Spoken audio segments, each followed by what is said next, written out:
voudrais revenir sur la question de l'astrologie mondiale au regard des différents cas de figure qui peuvent se présenter. Pour moi, la conjonction implique la capacité à formuler des idées, des modèles susceptibles d'intéresser un ensemble plus large de personnes que ce qui est pratiqué jusque-là.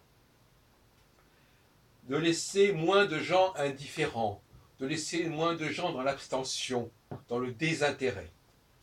Donc il faut susciter l'intérêt de populations qui ne sont pas motivées à participer au débat politique, par exemple. Ce qui s'est passé actuellement, effectivement, ça va dans ce sens.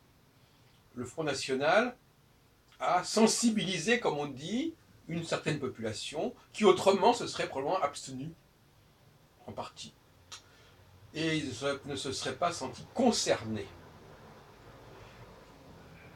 En revanche, en phase de disjonction, c'est-à-dire entre deux conjonctions, c'est-à-dire tous les 3 ans et, au bout de 3 ans et demi, ou tous les 7 ans, de toute façon, de 7 ans en 7 ans, ou 3 ans et demi après la conjonction, on assiste au phénomène inverse de populations qui ne sont pas véritablement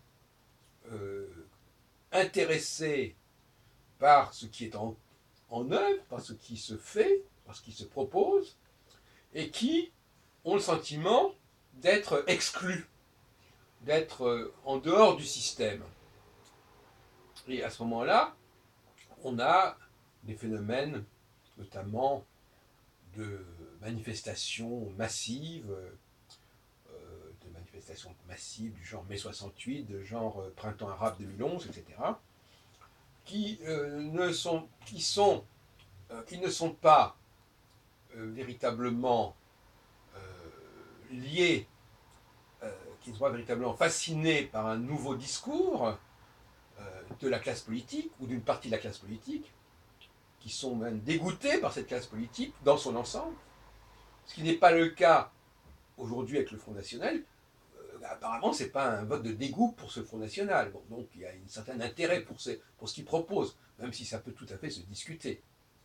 Donc, nous avons là un autre cas de figure, qui est celui d'un modèle qui est obsolète, qui est figé, qui ne se renouvelle pas,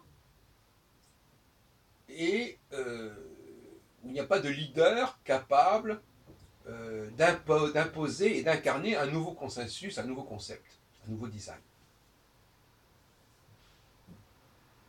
Et dans ce cas, on peut même aller dans un processus très réactionnel, c'est-à-dire on veut revenir à d'anciennes pratiques, comme par exemple le retour à l'islam, retour à la loi islamique, parce que on préfère s'appuyer sur une tradition très ancienne que de croire à des guides d'aujourd'hui.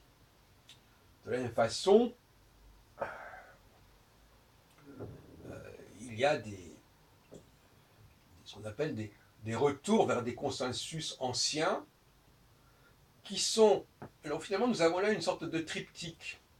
On a d'un côté le système actuel, de l'autre côté les réformateurs, et le troisième côté les conservateurs, qui eux remettent en question et le système actuel et les réformateurs, et qui veulent un retour aux origines, à la pureté du système originel, soi-disant.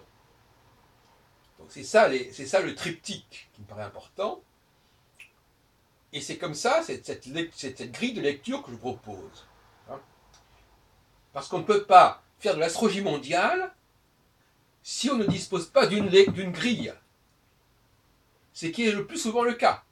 Les gens se précipitent dans l'astrologie mondiale, ils n'ont aucune grille de lecture, ils n'ont aucune vision des fonctionnements sociétaux, sinon aucune vision de l'histoire, Et il se lance comme ça, sans aucune préparation, dans des interprétations sauvages, en pensant que l'astrologie va leur permettre de compenser cette carence des modèles, cette carence conceptuelle, par le miracle donc des significations planétaires, des significations zodiacales, qui suppléent qui masquent l'absence d'une véritable pensée politique, pensée sociologique.